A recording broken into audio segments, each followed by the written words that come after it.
Hey y'all, this is Yak Squash Fishing. Wanted to film a short gear review on a recent rod and reel purchase that I made. I bought a Daiwa Saltist MQ 3000 recently. Got it spooled up with 15-pound braid. I believe it's the Berkeley X9 braid. I'll confirm that and put a link in the description. And then I also got a Daiwa Tatula, not entirely sure how that's pronounced, X45 HVF spinning rod. So there's the specs for it. It is a medium light action. I believe it's medium light power, fast action, 7 foot, rated for 1/8 to 3/8 of an ounce lure, and then 6 to 12 pound monofilament line. I do have it spooled with braid though, because these days braid is pretty much the go-to for the vast majority of applications. One con that I'm going to mention right off the bat, it's not a big con, but it's just something to be aware of. Notice how where the lure attaches to is all the way back almost to the very butt end of the reel. That is mildly annoying when you're setting this rod in and getting it out of a rod holder, like a vertical rod holder or something, because sometimes it'll knock the lure off that holder and then you pull it out and you got a hook. Or if you're using a plug, potentially treble hooks swinging around free in the breeze. So something you got to be aware of when you're getting this in and out of a rod holder. But I mean, if you're in the field and just holding it in your hand, or you have it in a kind of a side rod holder on the front of the kayak, it's not that big of a deal because I have the lure out and unattached and just kind of hanging there 2 to 3 foot away from the rod tip. So in the field it's not that big of a deal, but just getting it in and out of the rod holder is a slight con or a slight annoyance to be aware of. But overall I really like this rod. It's got overall it's a lightweight. It has a good front grip. Personally, I prefer to grip spinning rods in front of the reel. I do know some people that like to do half and half, 2 fingers in front, 2 fingers behind, and that seems fairly comfortable, but I don't typically do that, so I don't know how that's going to feel long-term holding it like that for like hours on end. I also know a few people that like to do 3 fingers behind, 1 finger in front, and I don't think this grip is going to be super comfortable for that. So if you do like to hold a spinning rod this way, you may want to look at a different model. But for anybody who likes to hold the rod, the grip in front of the reel, this is really comfortable and works great for me for that style of fishing. And then I like having just a split grip, basically just a little bit at the very butt end of the reel, and not anything further up. That's just personal preference though. That really doesn't affect the performance of the rod. I mean, I'm sure it shaves like a fraction of an ounce off the total weight, but probably doesn't do anything of significance. So and then just kind of overall, I guess that's, yeah. So all right, so I'm going to cut here to a couple clips of me leveraging decent sized fish away from structure. I'll show you a jack, getting a jack away from some cruise ship docks, and then a couple of snook in the mangroves. So enjoy. Oh! No! Oh my God! Oh! Ho, ho, ho, ho. Oh, ho, ho, ho, ho. Oh my God! He just smoked. Oh buddy! Oh buddy! Oh buddy! Oh buddy! Oh, and there goes the timer. I'm gonna have to ignore that for a little while.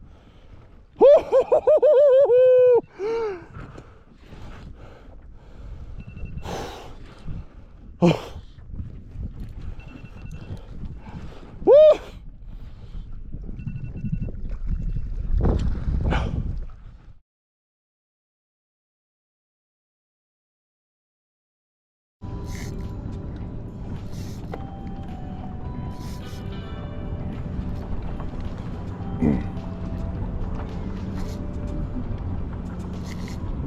right, we should be far enough away to back off on the drag a bit now.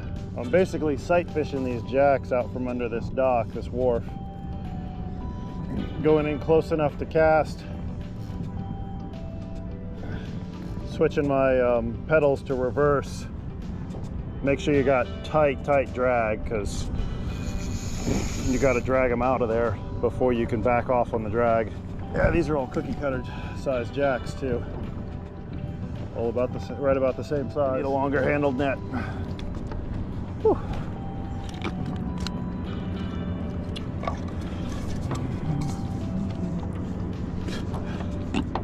Hooked right in the corner. Uh-oh.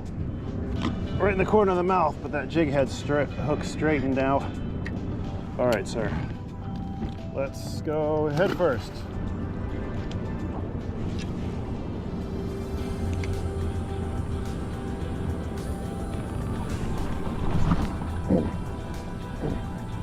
Hello. That's not acting like a jack. That is not acting like a jack at all. What is this? What is that? Oh, oh, oh my God. Oh, that just made the whole trip.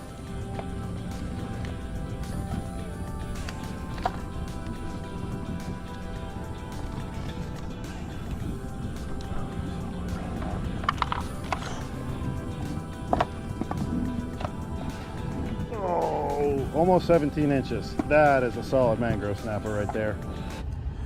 Hey y'all, so forgive me for recycling some of that footage. I'm sure y'all have seen that on a couple previous videos, but I used those 3 clips, the big snook that I fought right next to the mangroves, and then pulling that jack and the bigger mangrove snapper out from under that dock at Port Canaveral. I wanted to use that as kind of an illustration of what I really like about that Daiwa rod and reel combo. So the reel itself has a pretty good amount of drag. I don't remember off the top of my head what the how many pounds it's rated for, but it can put quite a bit of drag, quite a bit more than a light tackle reel was capable of, say 10 or 20 years ago. Now I did have it pretty tight on that big snook, and if you saw, that reel was, the drag was still wasn't completely stopping it. I had to put my hand on and kind of palm the spool to actually stop him from getting in the mangroves a couple times. But that drag was pretty tight. It was tight enough that I had a hard amount of time, or a hard time pulling it out, pulling any line out by hand. Sorry, stuttering left and right.